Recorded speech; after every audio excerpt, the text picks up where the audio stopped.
সময় কখনো ভুলে যাওয়া যায় না। ভুল সময় কাজ করলে বিপদ আসে। সবচেয়ে গুরুত্বপূর্ণ হলো সময় এবং পরিস্থিতির সঠিক মিলন খুঁজে পাওয়া। তুমি যা করছো, যা করো, সেটা সময় মতো সঠিক না হলে ফল ভিন্ন হতে পারে।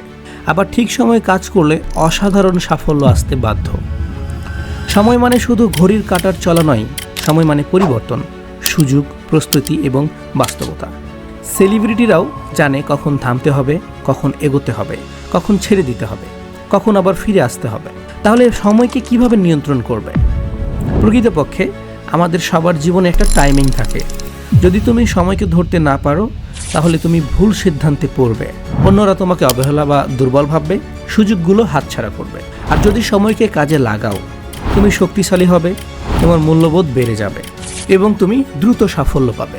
সময়কে ভালোভাবে বোঝার চেষ্টা করো। 1 নম্বর, পর্যবেক্ষণ করো। দ্রুত সিদ্ধান্ত না নিয়ে ভালো করে পরিস্থিতি বুঝে নেও। মানুষের আচরণ, সময়ের পরিবর্তন ও সুযোগগুলো ভালো করে দেখো। 2, ধৈর্য ধরো। সবার আগে সঠিক সময় বুঝে সিদ্ধান্ত নাও। হুট করে কাজ করলে অনেক ক্ষতি হতে পারে। 3, সংকেত ধরো। সময় তোমাকে নানা সংকেত পাঠায়, পরিবর্তনের বার্তা, সুযোগের আভাস, সেগুলো চিনে নিয়ে প্রস্তুত হও।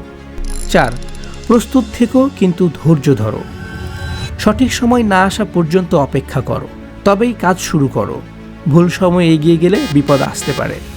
প্রকৃত জীবনের উদাহরণ, বিজয়ীরা সময়ের গুরুত্ব বুঝে আগে থেকেই প্রস্তুত থাকে, আর যখন সুযোগ আসে তখন তা কাজে লাগায়। সময়কে অস্ত্র বানাও। যদি তুমি সময়ের সঠিক ব্যবহার শিখে নাও, তাহলে সময় তোমার সবচেয়ে বড় শক্তি হয়ে উঠবে।